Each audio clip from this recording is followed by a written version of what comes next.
Good afternoon, everybody.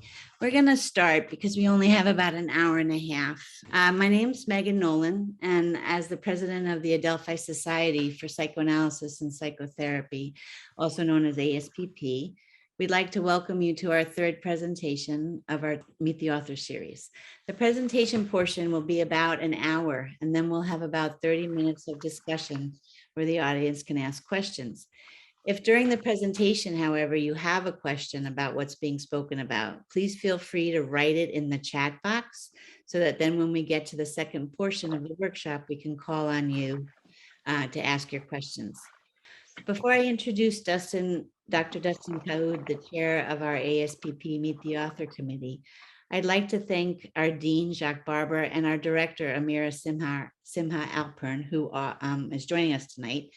And I encourage any of you that are not ASPP members to become one by signing up on our website. It's really exciting to see that in our audience today, we have people from Vietnam, New Zealand, South Africa, Malta, British Columbia, to name a few. Our analytic community continues to get stronger and stronger with each of you, so please consider joining us. At this point, I'm going to introduce Dustin to introduce our presenters. Okay, thank you, everybody. Thanks, Meg. Hi, everybody. Welcome to ASPP's Meet the Authors presentation of The Unconscious, Theory, Research, and Clinical Implications with our guest authors, Joel Weinberger and Valentina Stoycheva, and with our moderator, Elliot Jurist. We're really looking forward to hearing these guests' dialogue, and I'm very pleased to first introduce them. Joel Weinberg is professor in the Derner School of Psychology at Adelphi University. He's a fellow of the Association for Psychological Science and the American Psychological Association. His research on unconscious processes has been recognized with the Ulf Krag Award from the University of Lund, Sweden. Author of or co-author of approximately 100 publications, Dr. Weinberger is also a founder of Implicit Strategies, which consults for political campaigns, nonprofits, and businesses. His political and business commentaries have appeared in the national media. He's also a practicing clinical psychologist. Valentina Stoycheva is a clinical psychologist, author, and founder of STEPS, Stress and Trauma Evaluation and Psychological Services, a group psychotherapy practice in New York. She's worked extensively in the field of trauma treatment and post-traumatic growth, including helping individuals heal from childhood abuse, domestic violence, medical trauma, natural disasters, and war-related trauma. Dr. Stoycheva is also a senior psychologist at Northwell Health, where she has worked heavily with individuals and families recovering from combat and war-related difficulties. In 2018, Dr. Stoycheva was awarded Adelphi University's 10 Under 10 Young Alumni Award. She consults for organizations and treatment centers regarding trauma-informed care, and her commentaries have appeared in publications such as the New York Times and the Huffington Post. And our moderator, Elliot Jurist, is a practicing clinical psychologist and an academic. He's a professor of psychology and philosophy at the Graduate Center and the City College of New York, CUNY. From 2004 to 2013, he served as the director of the clinical psychology doctoral program at CUNY. From 2008 to 2017, Dr. Jurist has been the editor of Psychoanalytic Psychology, the journal of Division 39 of the APA. He's also editor of the Psychoanalysis and Psychological Science book series. Dr. Jurist is the author of Minding Emotions, Cultivating Mentalization in Psychotherapy, and co-author of Affect Regulation, Mentalization, and the Development of the Self, and the forthcoming APA book, Working with Parents in Therapy, a Mentalization-Based Approach. He is also the co-editor of Mind to Mind, Infant Research, Neuroscience, and Psychoanalysis. And without further ado, I am pleased to introduce today's presentation. Welcome. Welcome. Thank you, Duncan, for that introduction. Good afternoon, everybody. It seems like it's going to be a rainy rest of the day, so this is a good use of your time, I hope.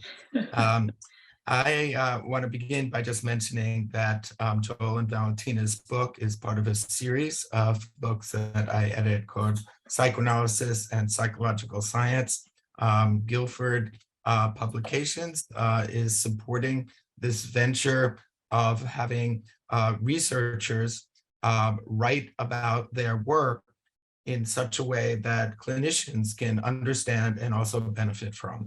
So I guess my hope is that today we'll be able to use our time so that Joel and Valentina will have the opportunity to kind of explain why their book is relevant to your everyday practices. And I guess as a beginning point, I think it's kind of natural to wonder that psychoanalysis has always had an idea of the unconscious, right? And arguably the unconscious is sort of the foundation of the theory itself. But in recent times, across many different disciplines, in the neurosciences, in philosophy, there has been very strong interest in the unconscious, or what sometimes is referred to as implicit processes. So maybe it would be a good way for us to start off if I ask Joel and Valentina to say a little bit about how they see the relationship between the psychoanalytic unconscious and the unconscious as it's being described in these other fields. Okay, I could start, Valentina. You want to Go start? ahead, Joel. Go All ahead. right. So it's kind of, the question is, I'm going to interpret it as, why did I write this book with Valentina, and what does it contribute? And what motivated me is, first of all, I study these things, so it's always nice to write about what you study. But this topic, the unconscious, is studied in so many different areas, and they don't talk to each other. So on one end, you mentioned, Elliot, that psychoanalysis has concerned itself with the unconscious. In fact, at one point, Freud said that psychoanalysis is the study of the unconscious. But people don't know it outside of psychoanalysis. They just know id, ego, and superego, and they're pretty much done. But at the same time, I believe that a lot of people in psychoanalysis don't know this burgeoning literature from outside sources about the unconscious. And they don't know one another's work. Everybody's working in a silo. So Val and I thought maybe we ought to put this all in one place so that everyone would have something where they could just go to one source and see what's known as best we could put it about the unconscious. So we do write about the psychoanalytic unconscious, except there is no psychoanalytic unconscious. There are several versions of the psychoanalytic unconscious. And we tried to review that. And also, recent research has expanded our understanding of the unconscious. And maybe it would benefit a psychoanalytic clinician to learn something about that and apply it to their understanding of their work and their patients and their theory. And it certainly would benefit an academic to learn what psychoanalysis has been saying for over 100 years about the unconscious. So that's what I think it adds in a general kind of verbose way. Okay, Valentina, I don't know if you want to add anything to that, or Yeah, thank you, Elliot, and thank you everyone for having us, and Dustin. On my end, I think the excitement was in also bringing this, all of this literature that we reviewed. I believe there was one of the podcasts that I think Joel did after that, where the host of the podcast sort of asked, is it normal for a book of 300 and something pages to have 60 pages of references? Because there is a lot there. For me, the exciting part was to bring all of that also to clinical work, and especially in fields that are, I think, somewhat newer. I am primarily a trauma therapist, and it's been really interesting to watch the field grow in the last decade or so. It's a relatively new branch, although I know as psychoanalysts, trauma has been a big topic, but in this burgeoning of evidence-based treatments and protocols of 8 to 12 sessions, which was beginning to become really frustrating for me, and working with people with especially more complex trauma.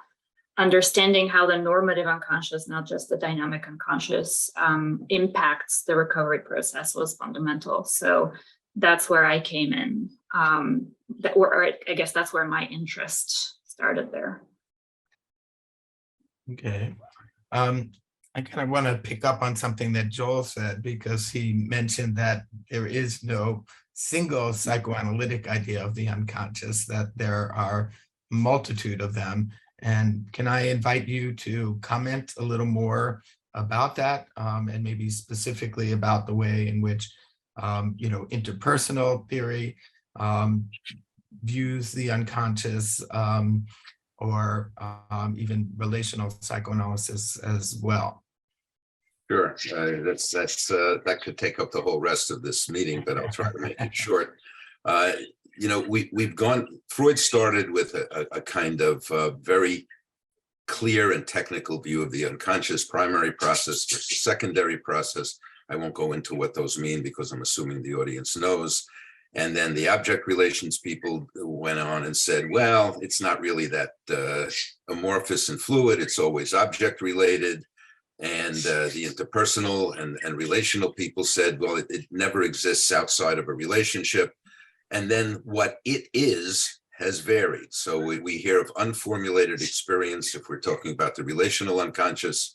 We hear of a primary process or object seeking if we talk about classical or object relations theory. Those things are not really clearly defined. I don't know really, and I've tried to read.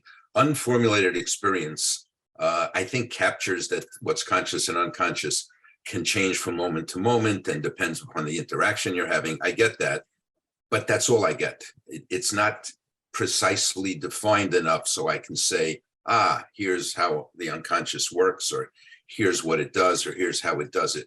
So I think that psychoanalysis is rich in clinical lore, and it's rich in recognizing before anybody else that there's a lot of stuff going on that we're not aware of and that matters, but it's not rich in understanding how it works.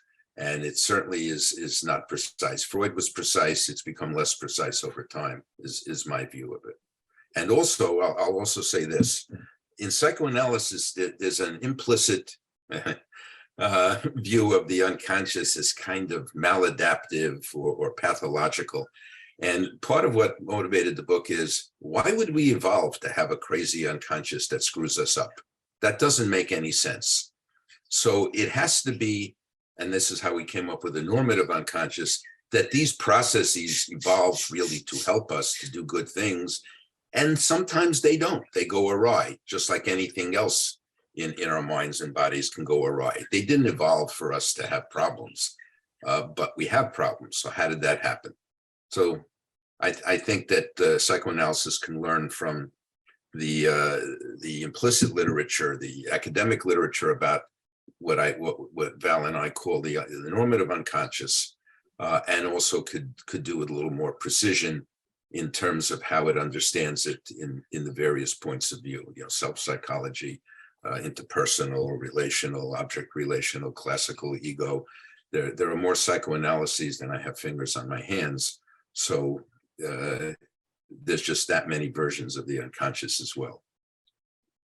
And if I could just add, besides that division of sort of in psychoanalysis, the focus being on what the pathology is versus, I think in our book, the focus is how is this healthy or how was this adaptive at a certain period of time, whether we're talking about historically as the brain evolves, or we're talking about how that then plays out in the personal development across the lifespan of an individual.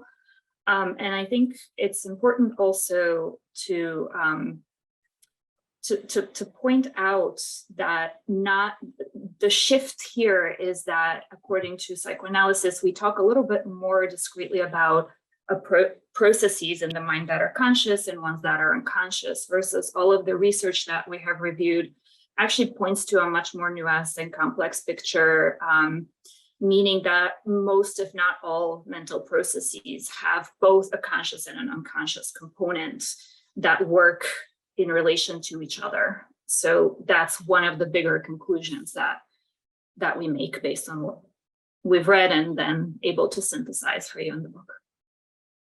Okay, I want to kind of come back to that issue about boundaries between the conscious and unconscious in a minute, but I also want to kind of come back to the point that Joel really articulated about the normative unconscious, because I think that's an important contribution to the book. It's one of the ways in which you're reforming psychoanalytic thinking to include the way in which the unconscious is not, strictly speaking, just a kind of place of malevolence, right? But at the same time, right, since if, and I'll address this to you, Valentina, because of your interest in trauma, right? So there can be a way in which the unconscious is the repository of experiences that, you know, can't be tolerated or experienced so easily. Right. And then I also want to kind of hold on to the piece about the idea of unformulated experience, right? Because in a way, you could see that as moving towards the idea that the unconscious is not just a malevolent place, right? The issue is that it has to do with language, right? So that's also something that I hope we'll find a way to talk about. But Valentina, maybe you could just comment on this idea about the unconscious as a place of malevolence and wanting to modify that, but also sort of obviously kind of hold on to the way in which trauma is an important piece of this. Yeah, of course. So one of the most important things that I found in conducting therapy with individuals, especially coming from a place of trauma, is this idea of what's wrong with me or why am I behaving in a certain way. And I know that's not only seen in working with individuals who have traumatic experiences. We're talking trauma in a broader context here, events or experiences that are taxing, that are stressful to the individual. So one of the things that that we talk about in the book is embodied cognition. And this is an idea that permeates, I think, or at least should permeate if it doesn't yet, trauma work. We talk about trauma is in the body. And that is a place where we can start with that idea that it's not a place of malevolence, it's a place of reacting that is maybe not adaptive in the present moment, right? When a person says, well, every time I see someone with a neutral face, I interpret it as an angry face, and then it triggers a cycle of shame and overcompensation, etc. So what tends to happen is then that it's not a malignant unconscious. It's just that the person used what's a normative adaptive process of their functioning, whether it's the way that our thoughts are encoded in our body, and we can talk about embodied cognition more if we have the time, but the idea essentially is that there is no thought process that is not reflected in some ways in our bodies. Our thoughts are in our bodies. To give you an example, when we say words like someone's a warm person, we don't mean their temperature is actually warm. We have learned to function in the world and orient ourselves in the world through our bodies. So this is also coming from the attachments literature, where secure attachment is based on touch and a place of comfort. Also, that we know the rhesus monkeys experiments. So not to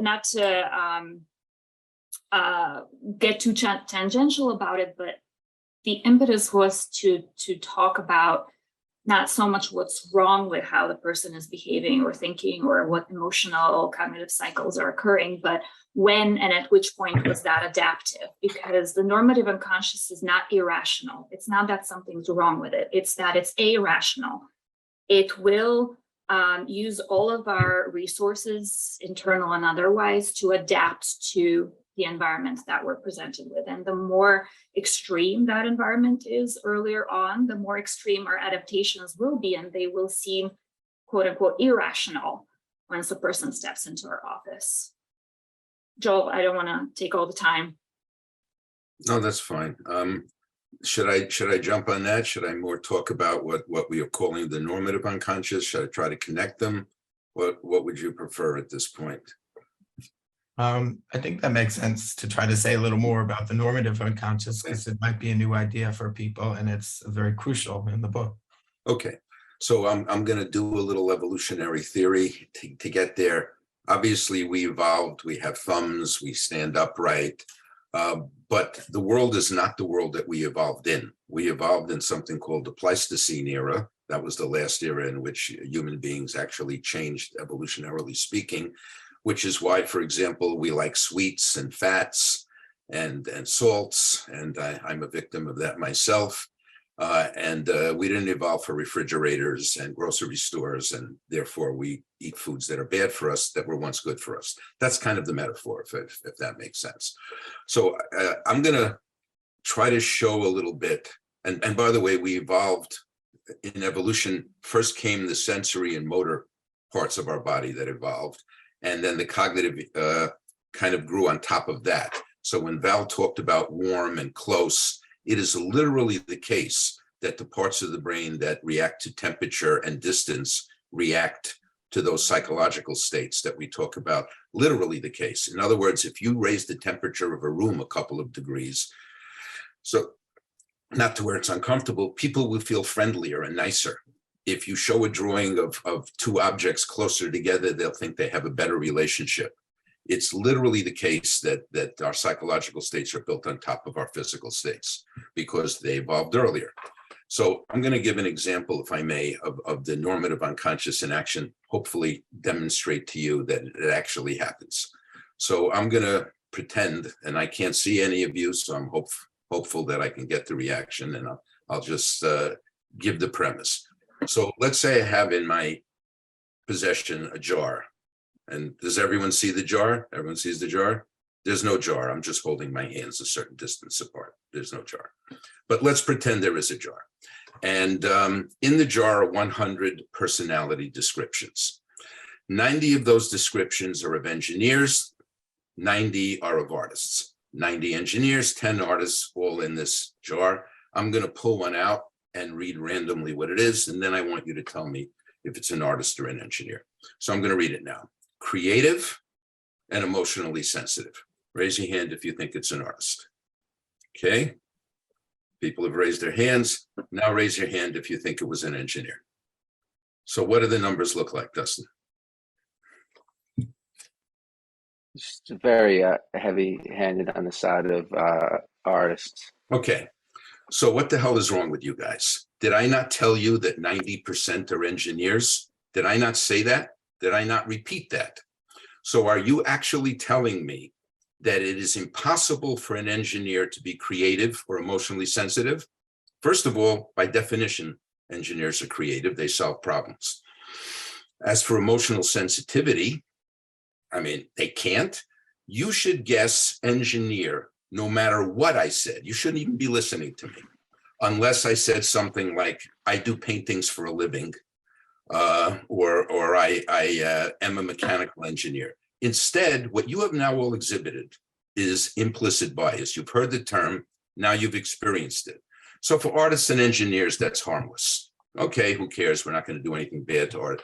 But if I had switched it to men and women, if I had switched it to black and white, if I had switched it to gay and straight, if I had switched it to Jew and Gentile, and I can go on, the same process goes on. And this is normative. You all experienced it now. You all ignored the numbers and you all came up with the wrong answer. Now, why'd you do that? You did that because the unconscious is organized associatively. As Val said earlier, it's not irrational, it's irrational. So you had associations to creative. In your history, you've learned that artists are creative. And so you went with your associations and totally ignored the math. Now, how did we evolve? Did we evolve to do math, or did we evolve to understand the word associatively? And if you're psychoanalytic, you understand that we evolved to understand the world associatively because you listen to your patient's associations. And now you have all just exhibited bias. I'm not trying to make you feel bad. I'm trying to show that it's normative and every day. This is not a pathological unconscious. This is just the way it is. So I'm hoping, Elliot, that I demonstrated it to people in an everyday way. I could talk further about how the unconscious works, some general rules that it has, some other biases that are built into the unconscious because of the Pleistocene era, and so on and so forth. But hopefully I've demonstrated that the unconscious works in a certain way and it worked that way on you, even though I presume you're not consciously biased against engineers. Or also how we're inundated by this throughout our daily life and activities and TV shows and programs that we watch. Yeah, when I do this with a demonstration with slides, I show children's movies, and you would not believe, because my audiences really believe, how biased children's movies are because of these associations. Not purposefully, but really, heroes in cartoons have blue eyes, because we all know blue eyes are good, even when they're animals that don't have blue eyes. So Dumbo has blue eyes in the Dumbo movie. In case you don't know, there's no such thing as a blue-eyed elephant. And I could go on. Penguins don't have blue eyes, but in Happy Feet, the hero has blue eyes. And by the way, the hero has a white face and the other penguins have black faces. We could go on forever. I don't think that there's someone in the back room wringing their hands and going, oh boy, I'm going to make people more biased. This is my goal. I think it's just the associations are such that blue eyes look nicer, and we're going to differentiate people. White is a purer color, and so on. So, but let me kind of follow that up with what might be kind of a tough question, because are you saying then that those implicit biases can't be changed? no. What I'm saying is that those implicit biases are due to what associations we are exposed to. Right. And we have a natural evolutionary inclination to create the world into us's and them's. We're psychoanalysts, other people are CBT people, they're not good people, we are. And CBT people think psychoanalysts are not good people, we are. And why is that? Because we create us and them. In addition to creating us and them is created associatively. That's flexible. There's no inherent reason why engineers, which didn't exist during the Pleistocene era or a category called artists, should have come out that way. That's just how it is. If you look at the stereotyped version of an artist, they look like Salvatore Dali with a funny mustache and holding a cat. And if you look like a stereotyped version of an engineer, they look like the character from The Big Bang who wears a funny belt and mismatched shirt and pants. And that's what we've been inundated with. And since the unconscious learns associatively, since we as human beings learn associatively, that's what we came up with. Having said that, no, it's not inevitable, but it is hard to change. It is absolute. First, you have to become aware of it. We know this psychoanalytically. You have to make the unconscious conscious. But that's not the end of it. Now that you've done that, what are you going to do about it? You can't be on the alert 24/7 for these things. You have to practice and learn the new associations, which in psychoanalysis is called working through, over and over. Psychoanalysis doesn't end with an insight. I had the insight, I'm good now. No, I wish.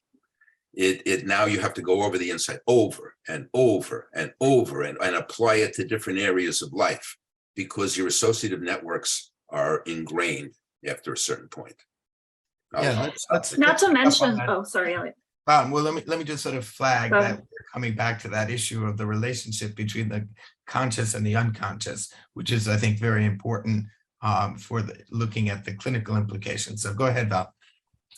Not to even mention that when we talk about this idea of the making the unconscious conscious and then working through, the reason why these associative networks appeared in the first place has historical value for the person. If you learn that a particular facial expression is associated with a parent being abusive, it's going to be very difficult to work through that with your spouse and just say, oh, I have this insight now, I feel great about it. No, it actually working through, as you all know, involves a lot of working through difficult emotions that were also in that associative network. So part of why it's so hard to change is because it is normative for unconscious processes to be automatic.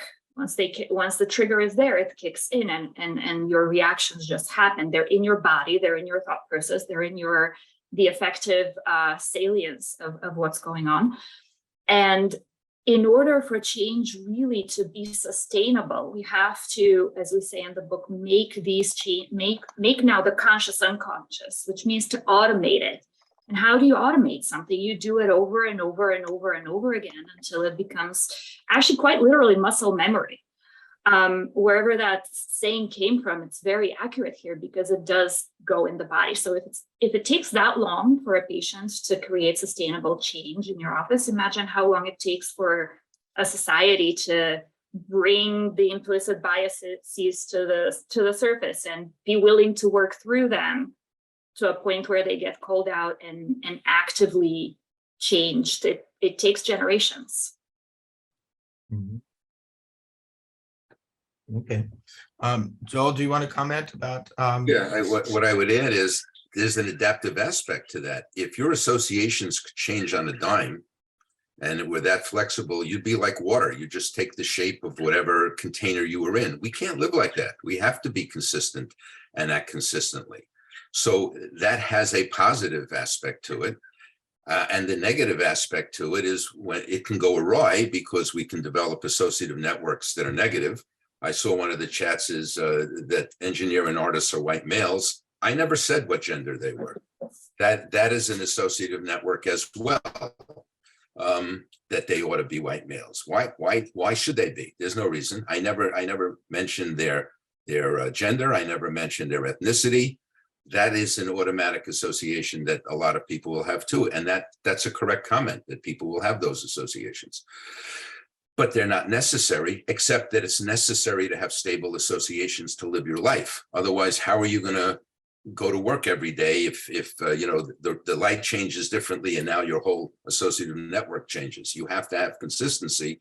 So it has a positive, it has a negative. It was great for the Pleistocene era, not so great now. It's great for chimpanzees, not great for human beings. So we have to deal with it. And it's our job as psychoanalysts to help people deal with it and to try to alter these associative networks, or at least build some flexibility into them. Mm-hmm. But I guess, you know, so far, when you talk about an implicit bias being defined by the us versus them idea, right? I mean, that does seem to have a very negative implication, right? I mean, that in some circumstances, it could be protective, but it wouldn't exactly predict the capacity that human beings have exhibited to be cooperative with each other. Yeah, well, let me talk about the adaptive value of us and them in the Pleistocene era, and I'll use chimpanzees because they're our closest relative.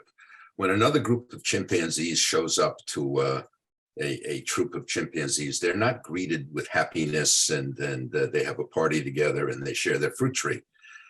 Neither are they differentiated by color, gender, or religious affiliation. They are just intruders in a territory with limited resources. That's what they are. So they have developed an adaptation to resist those other chimpanzees entering their territory. We have it too.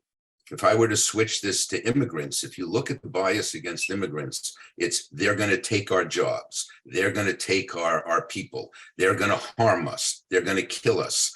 To quote somebody that you've all heard, they're rapists, murderers, and so on. What are we saying? We're saying that they're dangerous and will take our resources. We're acting like chimpanzees. We don't have to act like chimpanzees. And so therefore, I don't think it's hopeless. Okay, but can you give us an example of a positive implicit bias? Well, no bias is entirely positive or negative. Right. No, I get that. I get that. Because, you know, I agree that us versus them can be self-protective, but are there examples of implicit biases that would be in the direction of affirming cooperation amongst humans? We have a bias in favor of family members. Again, that could go either way, but I would say that everyone in this room probably, if I said, who do you feel closer to? Who would you rather protect? Your sibling, your significant other, your child, or somebody you met on the street? Everyone's going to say the relative.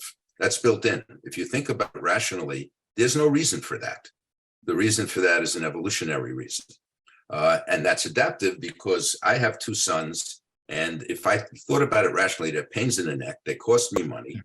They have to go to college, which is going to cost me more money. They're now teenagers, so I'm a moron. And nonetheless, I continue to love them. That's an adaptive use, I believe.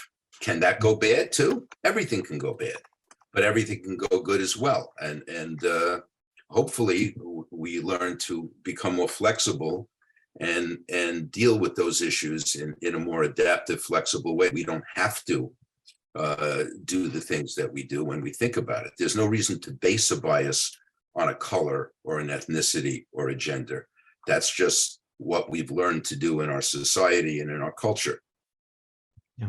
I think what's, just to piggyback off what Joel is saying, is that in general, and we list a number of unconscious processes, implicit processes in the book, and go into much detail about what they look like, things like implicit memory, implicit learning, automaticity, affective salience, embodied cognition, and others, is that they're not inherently good or bad, positive or negative. It's a process. We don't say hunger is, well, I guess hunger could be bad if you're really feeling hungry, but we don't say that a certain bodily process is good or bad. It just is.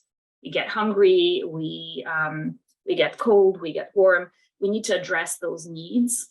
And so in terms of these normative unconscious processes, they're not inherently good or bad. They just are. And how we harness them and what we do with them, or they can be weaponized in using implicit bias to pin people against each other, like the example that Joel made about immigrants, for example. Okay, maybe we should switch directions a little bit, because I think our audience is probably especially interested in how you try to address patients, keeping in mind, your understanding of the unconscious, specifically whether, psychoeducation is a part of this. To what degree would you share some of the ideas that we're talking about as being relevant in the way that you try to help patients? Joel, do you want me to take that? Yeah, I'll take that. My very conscious bias in this is to give as much psychoeducation as possible to my patients, especially to people who, I guess it's using it judiciously, but the more we know about how our mind works, and I am very much in favor of making resources available and information available to people so they can understand themselves better. These are normative unconscious processes, which means when I talk to somebody about implicit learning or implicit memory, well, no wonder when your partner is angry, you have all of these reactions, and you go and try to chase them down the hallway and talk to them, because to you, the association is that anger means punishment or something really, really awful that could happen. Explaining it in a way that this is how everyone's brain works. And it works that way because at a certain point, it maybe saved your life. Maybe at a certain point, whether back in history, like Joel talked about the evolutionary piece of it, or back in your own history and lifespan, it served to save your life. You picked up this knowledge and you don't even know that you know it. You're just reacting to it, right? There are these wonderful studies with people who play rock, paper, scissors. And if they keep playing together, they will tie every time. And no one can tell you why they're tying. They just know implicitly, now they've picked up on what their partner in the game is doing and how they're playing. So they end up tying. And if you ask them to isolate the reasons why they chose rock, paper, or scissors, when you make it conscious, they actually get it wrong. So it's a really interesting thing. And I will always err on the side of explaining more and giving more psychoeducation, so people can move away from the question of what's wrong with me and maybe more towards the question of what did my mind do over there and why did it become this way? Why did it emerge this way? So now I can learn how to do something about it. It takes the stigma away to a degree, and it helps, I think it helps neutralize shame, which is an entirely different clinical conversation that we could have, but that's my bias, more towards psychoeducation. So can I jump in on that, or? Yeah, All right, so I think Val said it very well. I would give a concrete kind of extreme clinical example and then talk about a bias within therapy that happens a lot, if I could do both. And so, for example, a child is horribly abused, can't run away, can't fight back. So what does she do? She dissociates. And that works as best it can work. Doesn't work, but it's the best she could do. So what did she learn? Her associative network towards dissociation is when stressed, when in danger, dissociate.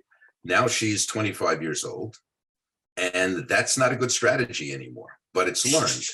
It has become part of how she responds, and we as therapists have to help her to find other coping mechanisms that could work as well or better.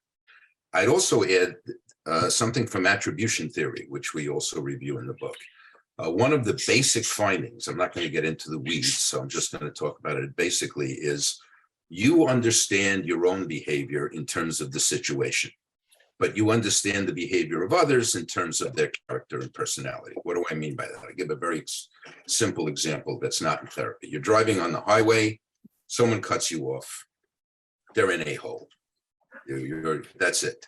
You cut somebody off, they were driving too slowly, you were in a hurry, you had a rough day. So you're explaining your own behavior situationally, you're explaining the behavior of others characterologically. Now we move to the psychotherapy room and your patient explains why she did something. And you say, oh, you are this kind of a person. And the patient says, no, here's what happened. Of course I behaved this way. And that may be that your interpretation is correct, or maybe that your bias as a therapist is, I'm going to look at other people characterologically, and the patient's bias as a human being in terms of attribution theory is, I'm going to look at my own behavior as situationally caused, and you have a disconnect. You have a breach in the therapeutic relationship. So one thing in psychoeducation is to understand and be more careful about investigating those biases. As a therapist, to say to yourself, okay, I have this bias because I'm a human being. Is this perhaps more situational than characterological? You can figure it out. Does it happen across situations? Is this the standard coping mechanism no matter what? And the patient can do the same. But that's not because of pathology. It's because that's how we're built. And I could explain why we're built that way in terms of making these attributions. It's actually pretty straightforward. But for the point of the clinical example, it doesn't matter. I need to know that I might see my patient as characterologically driven. My patient will see herself as situationally driven. And it's not because one of us is wrong or one of us is right necessarily. We have to figure out what's going on. I hope I'm making sense with that example. Yeah. Which, by the way, it behooves us as therapists to examine our own biases in that sense too, because there is significant research that points out when we lose patients or when they drop out of therapy, therapists predominantly tend to attribute that to a patient variable. They were ambivalent, they were not ready for it, et cetera, rather than thinking about the characteristics of either the relationship or the therapists themselves that may have led to that. Yeah, I guess I'm inclined to say that the process of examining one's own implicit biases is what maybe you can call mentalizing, right? And on that point, I think it's important for us to focus a little more on the implications of your theory on how we think about consciousness. Because already, in some How much time do we have? Well, we've talked about ways in which, our implicit biases can, act in such a way that we really need consciousness to interfere and, bring in values that might oppose that. On the other hand, consciousness can also be very strongly overridden by the unconscious. So I'll speak generally and specifically. What we now know about the mind is that nothing is purely conscious or purely unconscious. Freud said that in 1923, but somehow we know it now, that everything is a mix. And by a mix, I mean, no matter what you do, it might lean towards the unconscious, might lean towards the conscious, but there's nothing that is, even our conversation, I'm conscious of what I'm saying to you, you're conscious of what you're hearing from me and how you're responding. Where'd the words come from? You have no idea. So that happened unconsciously. And that's an example of something we usually think of as very conscious. Now, in terms of what consciousness can do therapeutically, consciousness exists, at least as we understand it so far, in terms of evolution, as a means of overriding the unconscious and as a means of providing flexibility. But it's temporary and it requires focus. The second your mind drifts, the unconscious comes in. There's some wonderful research we talk about called ironic processes, where you tell someone, don't move your arm to the right. So they hold their arm steadily, and then you distract them and their arm starts to drift to the right. Because it's really wonderful research, and there's all kinds of examples of it. And the idea is that consciousness works when you're focused. Consciousness works in the short term. The unconscious works when you're acting spontaneously, and therefore in the long term, because that's most of the time. That's one of the things that makes therapy so difficult, is your patient will come to realize something consciously and then leave the office and do whatever she did before. And why? Because they're no longer focused. So you bring them back again. I spoke about that in terms of working through. You have to say, okay, you did it again. That doesn't make you a bad person. The context was different. Here, let's go back to this until, as Val said, you make the conscious unconscious. By the way, Joe Neurath wrote about this in his book, that making the unconscious conscious is only step one. You have to make the conscious unconscious if you really want to have long-term change. And that ain't easy. Yeah. Right. And somebody mentioned mindfulness, I think, in the chat.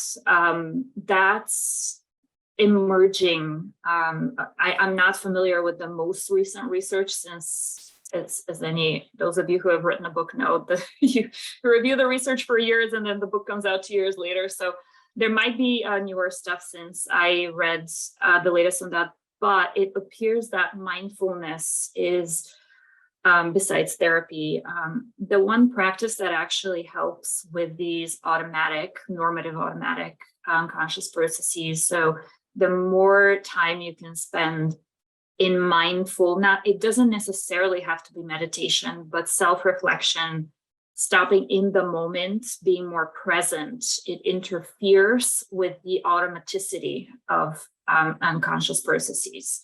So there is now, even from this angle, when you look at normative unconscious processes, interesting research to back the ideas that mindfulness and meditation can be really helpful.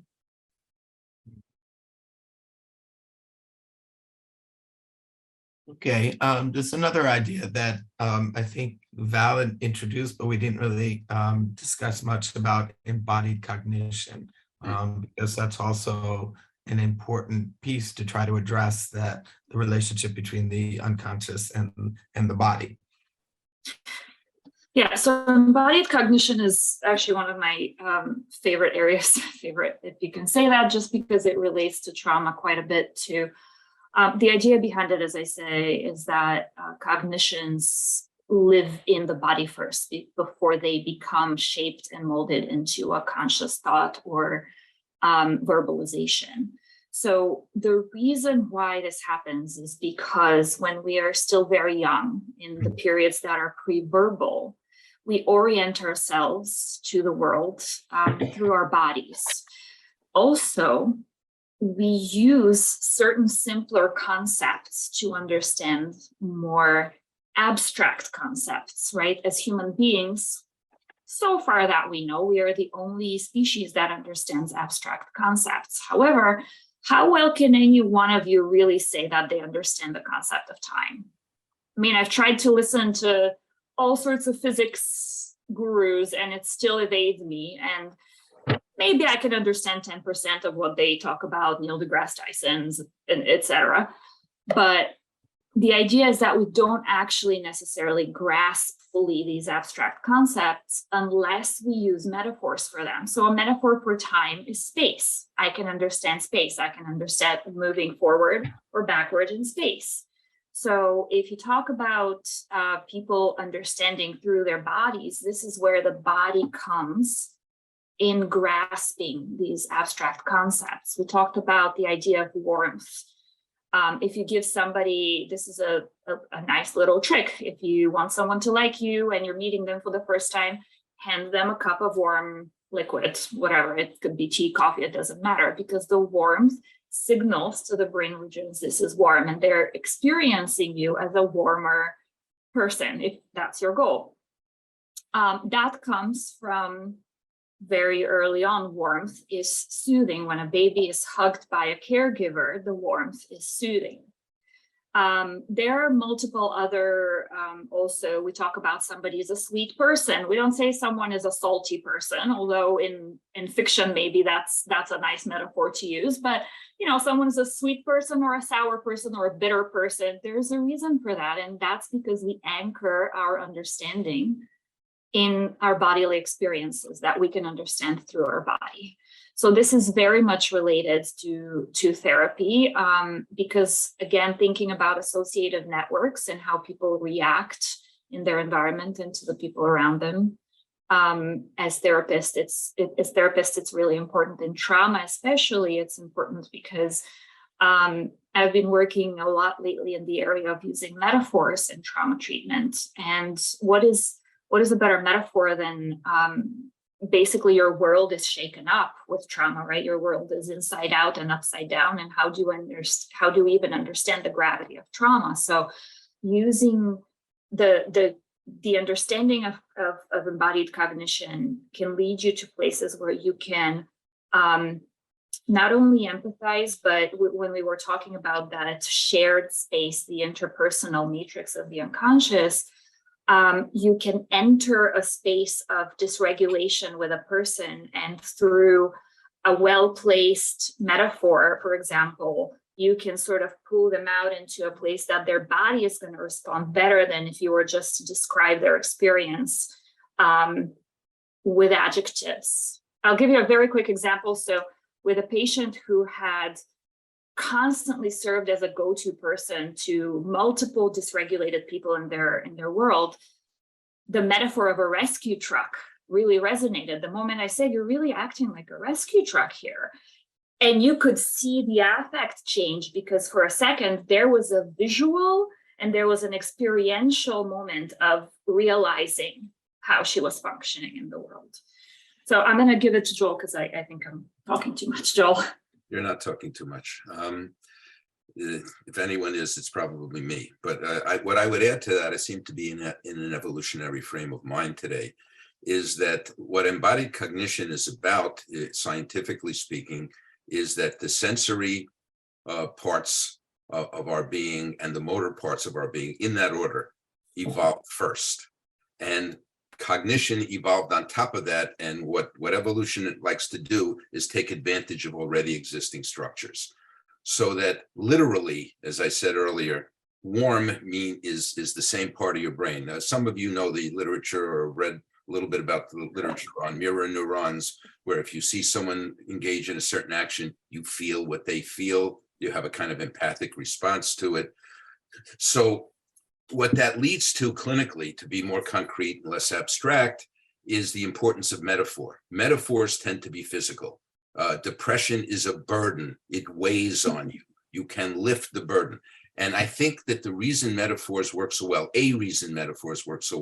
is because it speaks to the basic way in which you process those states of mind, because they are as much physical. Someone wrote that Freud wrote about the ego being a body ego.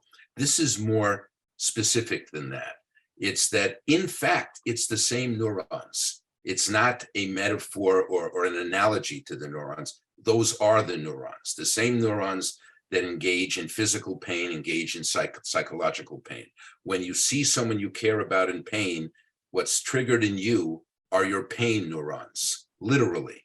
So if you can communicate to the patient at that basic level, I think you can have a better contact with the patient, because you are talking to them in the way they process the information.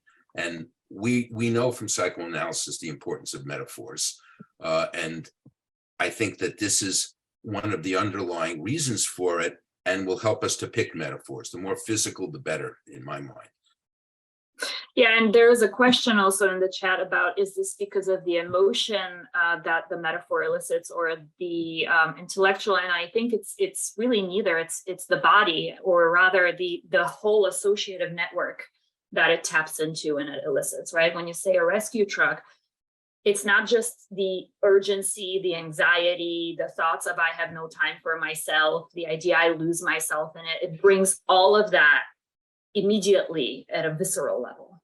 Yeah, well, emotions, when you describe emotions, you describe them physically. You say, I feel my blood is boiling. Your blood is not boiling, just so you know. What's happening is you're using a metaphor, a physical metaphor, and we all know what that means. The sky looks angry. The sky is not pissed off. It's cloudy, but cloudy doesn't capture it. Poetry can do that, and metaphor can do that with our patients. And when we're talking about affect, and certainly affect is important in psychotherapy, we're talking about something physical. You feel an emotion.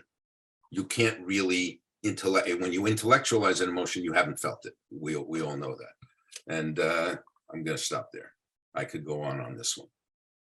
Okay. And yes, somebody mentioned an author that I like too very much, Barbara Kingsolver. So yeah, some of the better works of fiction and poetry also rely heavily on embodied cognition, whether we they know wanted to use poetry in the book, by the way, to demonstrate this. And then we got into the whole copyright. If you use this person's line, one line from this person's poem, you've got to pay him, X amount of dollars. Academic books don't make X amount of dollars. So we couldn't use it. We wanted to use biblical poetry. We wanted, as I won't mention the 2 or 3 poets we had in mind, but we had in mind some poetry to demonstrate the power of metaphor. So I wish we could have used it, but poetry is a perfect example of it. I think we're almost at that 5 o'clock time, but can I ask each of you to just take a minute or so and to say something about the book that maybe we haven't talked about that you would like to leave the audience with? Val, you want to go with this? Sure. I'm going to say probably not for a psychoanalytic audience, controversial. I think probably, hopefully more of you would agree with us here. Maybe not so much a CBT or DBT or other BT audience, but one of the conclusions that we come to in the book is that therapy needs to be longer term. Because in order to make the unconscious conscious and then make the conscious unconscious and automatize some of these processes and make these changes and make them sustainable and longer term, we need a lot of practice. So this is one of the points that we really want to make, whether it's longer term therapy, whether somebody needs booster sessions after that.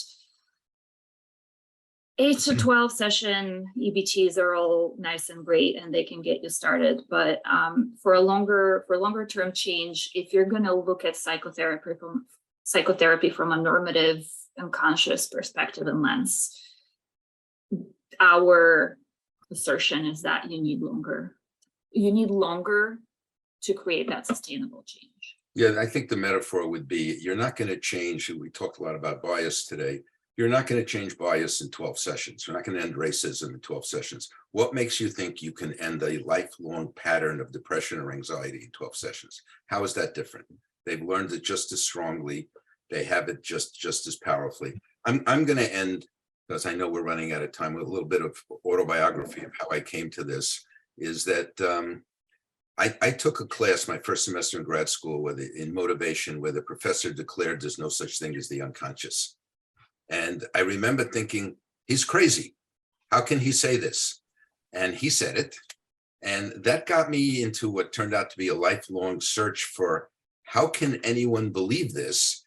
And it's not simply Freud saying, we don't like not being masters of our own fate. So I looked at and I cover some of the intellectual history. Elliot is better at philosophy than I am, but we cover some philosophy about it. There's a whole tradition of denying the unconscious that's gone on for hundreds of years. And I think it behooves us to understand it when we deal with the public and when we deal with audiences and then again, when we deal with patients. And then the literature outside of psychoanalysis on the unconscious, sometimes called implicit, because God forbid you should say the word unconscious, is really only 20 or 25 years old. Where the hell was psychology for the last 100 years? And it's important to understand that if you're going to start to study the topic. So anyway, that's where I'll stop.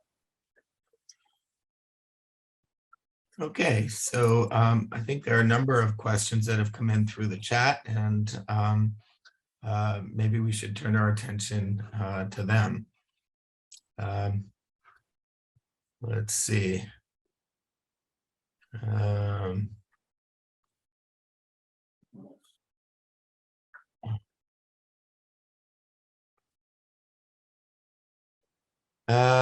All right, why don't we pick up with this one? What about social media polarizes the implicit biases with repetition of the implicit messages as the algorithms of your technology tries to pinpoint you and strengthen your implicit biases? So I think, oh, go ahead, Joel. If the implication is it's done purposefully, I'm not sure that's true. I suspect what's done is this is just how a lot of people think in an unreflective way, so they keep propagating it. I don't think that Dumbo's eyes are blue because someone decided to propagate blue eyes as good. Now, in the past, it may have been direct, you know, some of the Disney movies from the 1930s, for example. But I think that this is just a reflection of what our culture is. I think if you look at our culture, it has biases that have been here for so long that they're part of our associative network and we don't think about them, which is the definition of unconscious. And yes, they're propagated. By the time a child is 3 years old, they already know that white is better than black. So where'd they learn that? Maybe from their parents, but also from the media. I think also when it comes to social media, I'm not so sure if, again, we can talk about the algorithms and what we think we know about how they're written. I think what they do, or the part that applies to this, is that the more you like or you interact with certain posts or images from people who are similarly minded, I think the studies have shown that the algorithms begin to exclude messages that go counter to what your belief systems are. And so there's a slow sort of an avalanche type process where you become associating more and more with people with more polarized and more extreme views. So what it really taps into more so is what Joel was talking about, the in-group, out-group division. And I think that's a little bit more and goes into sort of terror management as well, which we haven't talked about here, but I'm not so sure if it's only the repetition as it is also the fact that it moves you in a direction of more polarization just because it clumps you in with certain individuals and the shared content. Let me talk about how ubiquitous this is by citing the study. This study appeared in Science, which is arguably the premier journal for generalized scientific work. People created an AI program, an artificial intelligence program, to have conversations with people, that it was going to learn to converse with people. After this program had been in operation for a while, it became sexist and racist. Now, the AI didn't have an inborn tendency to be sexist and racist. It didn't learn from its parents. It didn't have, reinforcement for behaving in a certain way. It just reflected statistical commonalities in people's language. And it's there. If you needed any proof that it's there, an AI program picked it up, and now the AI program talks. And they had to take it offline. And just in case you're also wondering how this plays out in daily life, what is your, those of you who have one of those Google assistants that play music, what is it called? Like Siri or Alexa? Siri or Alexa. So your housemaid has a female name. Yes. Unless you rename it, right? It's let's be clear who's doing the housework here. Whereas the biggest, most powerful computer that was built was, I forget if it was Wilson or something. There was a whole podcast on it Watson, thank you, Melissa, had a male name. Mhm.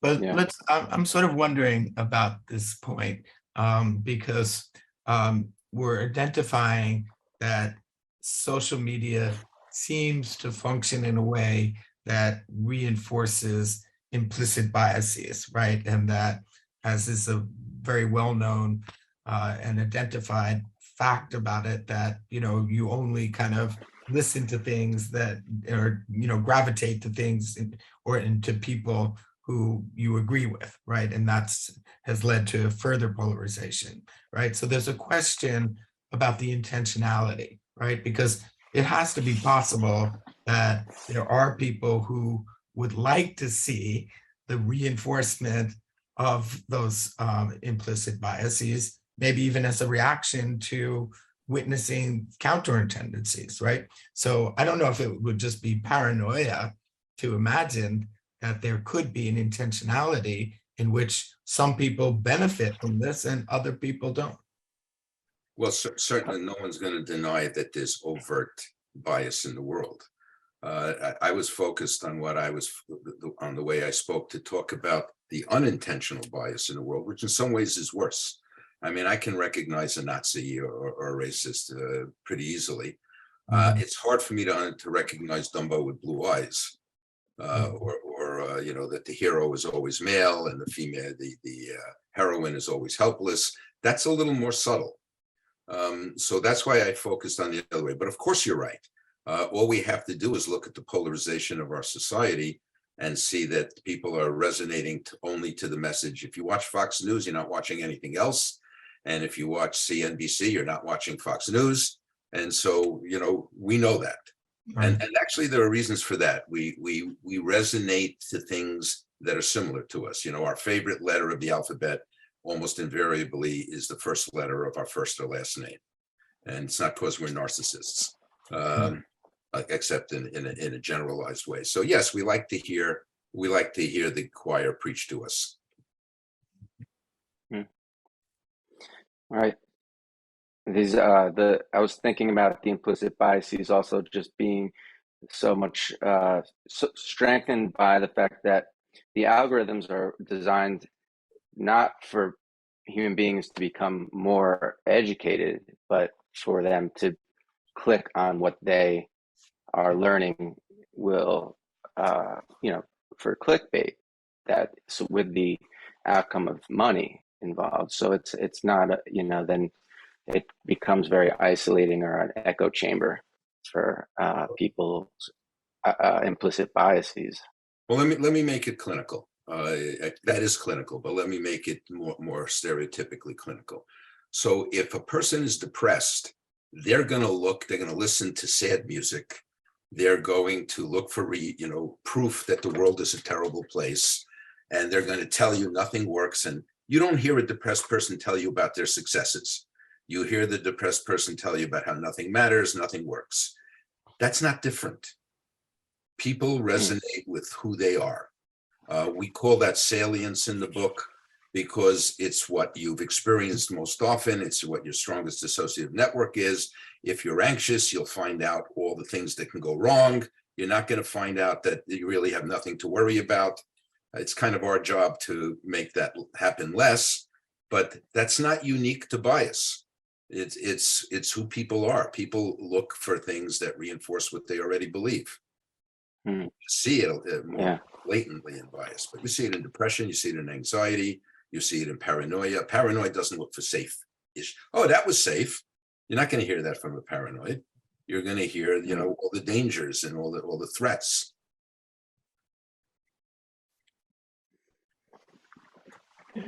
Maybe we'll take another question from the chat. Well, this is more of a comment, but the embodied experience is too often neglected in psychotherapy. Much of our emotional experience first occurs in the body, goosebumps, hair on the neck, rising stomach, GI pains, or other sensations. So maybe the question really would be about, you know, how you do pay attention to embodied cognition in sessions with patients. Yeah, I think that's true. And in trauma therapy, there is more room for that, I think, more room is being created. Clinically, one thing that, just to answer the question very directly, when I see affect changes, I will pause the conversation. I mean, not 100%, but I will typically pause the conversation and ask the person, what happened just now? What did you feel in your body? What did you notice? Usually, affect changes have some corresponding shift in posture, in speech, watching for the nonverbals. And pointing them out in a safe, constructive way is something that has helped. And also, that's a good moment for psychoeducation. Once that's processed and you're doing debriefing with your patient about what happened, when you don't want to pull them out of the emotion. Of course, you all know that when they're in it, but pointing out something physiologically happening and asking them to turn their view inward can be helpful. I'll tell you something I do. A patient will say, and I do this in supervision also, if a person I'm supervising says the patient was angry or the patient was sad or the patient tells me, I say, what does angry mean? Explain angry to me. And then when they try to explain it, I ask them where they feel it. And then I ask them if they can recreate the feeling then and there. And then I ask them what comes to mind when they do that. So I think there are concrete things you can do. And I can't tell you the number of times a patient said a supervisee said, the patient was really sad. And I was like, what does that mean? And the question is like confusing. Well, she was sad. Well, I don't know what that means. I know what it means for me. Now tell me what it means for your patient. And then you get into these kinds of the embodied cognition things, because I have a knot in the pit of my stomach. I feel my throat constricting. My face gets red. You get that, but you have to ask. Mm-hmm. Yeah, I think a next question in the chat is this because of the emotion that metaphor elicits versus more intellectual language, right? I think we addressed that. Yeah. Yeah. Right, did we just, Yeah. okay. Yeah, okay. Let's see. Miles Beatty had a question. Okay. Yes. The normative unconscious seems to cognitive understanding of the unconscious. Seems to be cognitive understanding of the unconscious. Is this model supposed to be replacing the repressed wishes, dreams, fantasy understanding of the unconscious, which may be more difficult to grasp empirically? The short answer. You want to take that, Joel? Yeah. The short answer is no. It's trying to understand these phenomena in modern. Now I know that everything in modern psychology is preceded by the word cognitive neuroscience, cognitive science, and that affect sometimes is given second place. Nonetheless, I think that these new conceptions, like we talked about embodied cognition, that's not cognitive. When we talk about bias, it's cognitive only in a superficial way because it's not thought through, it's not intellectual, it's automatic. So I think what we're saying is there's a lot of work out there that can explain things like repression in a different kind of way. I'll use conflict and compromise as examples. We know that, well, the brain is doing a million things at the same time. We call that parallel processing. That necessitates unconscious processing. You can't be aware of everything your brain is doing, everything your mind is doing. It also means that one part of your brain can be doing one thing and another part of your brain can be doing another thing. And therefore you have a conflict. You have a conflict between what you want to believe and how you behave. You have a compromise in terms of your brain has to, I'm getting technical now, but parallel distributed processing says your brain and mind have to settle, that's their term, on a solution because information that's coming into you is ambiguous. So conflict and compromise are built into these models. Conflict and compromise don't feel cognitive to me. They feel experiential to me. But the brain and the mind require that those things happen. So we know that they happen. Now we can know why they have to happen and what would be the way to address things like that. So I don't see it as obviously when we're talking about it, we're talking. So we are talking in a cognitive intellectual way, but we're talking about experiences. At least I hope so.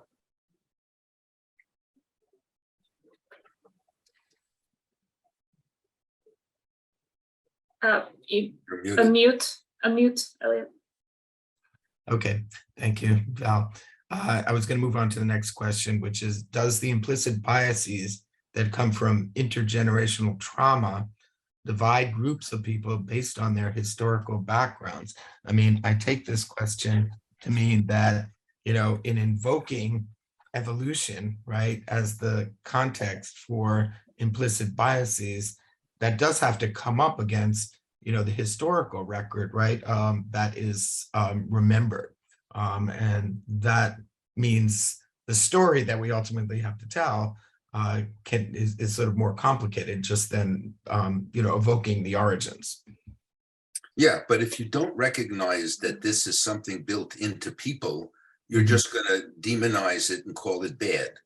And it is bad, but you have to recognize that. So, for example, if you're into sports, you do this too. I'm going to go watch the Yankees in a few minutes. And I grew up in the Bronx, therefore I love the Yankees. They don't know me. They don't care about me. Why do I care about them? Because they became us. That's a harmless version. Now it becomes harmful if I am biased or prejudiced against someone from a different race. And that is historical. That is cultural. That came about through history and through generations. But why? It came about because we have an inclination that we didn't reflect on and allow to develop over time. So I think you can't divorce them. I think that the content is clearly cultural and historical. Like there's no particular reason why I should be biased towards the color of a person's skin or their gender. But that I'm gonna look for a bias is built in. So I better be aware of that, and I better think about that, and I better try to reflect on it. That's the way I would answer it, Elliot. Mm-hmm.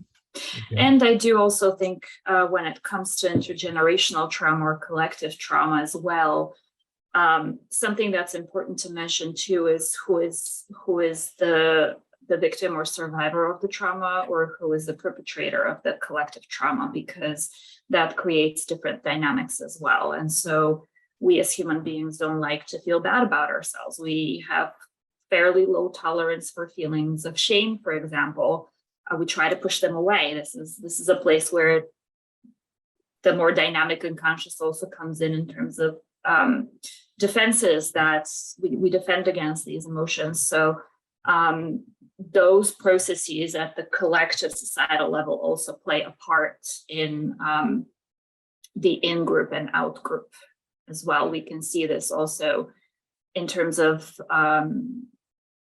a lot of people declaring there's no racism anymore. Well, I don't know. I don't know if you're saying this because you truly believe that, or if you're saying this because you identify, for example, as a white person in a society where the perpetrators of the trauma were white, and that's a difficult emotion, difficult experience to sit with, to acknowledge our own privilege, for example, in that experience. So this is a bit more, I think, I don't know if that's what you were asking about, Dustin, but. Mm-hmm. Okay. I'm going to move on, and this is more of a statement, but you can react to it. Analytic conception of the unconscious includes many constructive functions, more accurate to say that pathology is considered to be unconsciously involved. Can you say that again? I didn't quite. Yeah, this is from Robert Katz at 5:08 p.m. Just to, if you can identify it. The psychoanalytic conception of the unconscious includes many constructive functions. See, I think that part of it you have agreed with, but I don't know about the second part. More accurate to say that pathology is considered to be unconsciously involved. I think that happens, and that's unfortunate. You either demonize the unconscious or you elevate. The unconscious is where the shadow lives, or the unconscious is the source of all wisdom. Neither one is true. The unconscious, first of all, nothing is. Oops.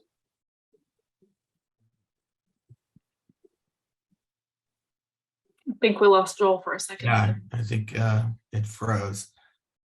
Val, do you want to Yeah. respond until Joel comes back? Yeah, sure.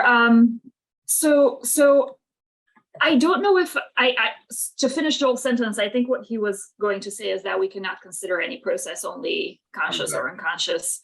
Joel, are you back? You tell me. Yes, you're back. Okay, go ahead. Yeah, I froze for a while. I apologize for that. I would say that we tend to either demonize the unconscious or elevate the unconscious to semi-godhood. It's the font of all wisdom. That's one side. It's the shadow and evil. That's the other side. It's neither. It is what it is. And depending on how the world has treated us and our place in it, we learn certain things that can be adaptive or maladaptive. The unconscious itself tends to get pathologized, but one of the points in the book we tried to make is no, it's neither. It's what it is. That's why we called it normative, and we tried to, like I gave an example of bias. That's a negative, but also it works positively because you need consistency in your life, just not there.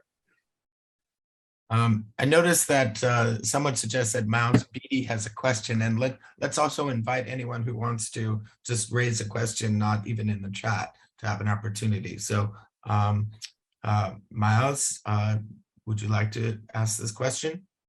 Oh yeah, you guys actually already addressed it. I was asking about if the normative model was supposed to be supplanting the more phantasmatic arena. But I guess my question then, because I'm really interested in this idea of like threading the needle of like clinical empirical research with analytic theory.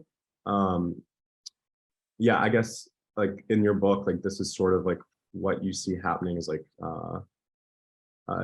taking concepts that really only exist in like complet departments currently and like bringing it back into a clinical psychology domain. Is that sort of the aim of the project? The aim of the project is to put what we know, or at least what Val and I were able to find out about the unconscious in one place so everyone could look. I think psychoanalysis has isolated itself from outside knowledge for whatever reasons. I won't go into what I think they are. And the outside world has certainly isolated itself academically from psychoanalysis. And so they don't talk to each other. And there's stuff that each side has to say. Psychoanalysis has been saying stuff that's important for over 100 years. And the academic world, as I talked about in my autobiographical thing, has been ignoring it. There's no such thing, make it go away. But that's insane. On the other hand, why wouldn't you want to know how memory and learning and the brain work? Why is that not relevant, or how biases work normatively? I think that both sides need to know those things, and hopefully they'll talk to each other and we'll have some kind of cross-fertilization that's not conflictual or antagonistic, because that's what we have now.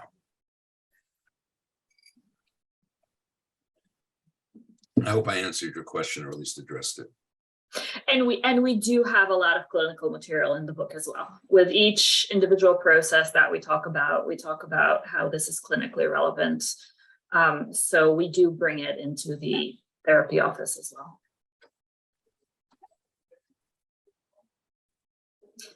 I think we have a raised hand. Okay, I can't. Oh, John Mills. Yeah. Go ahead, John.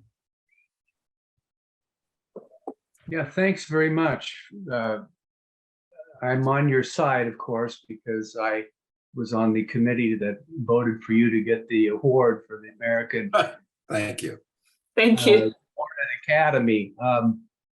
I guess the one thing that I'd like to ask is, what's your take on the mind-body problem?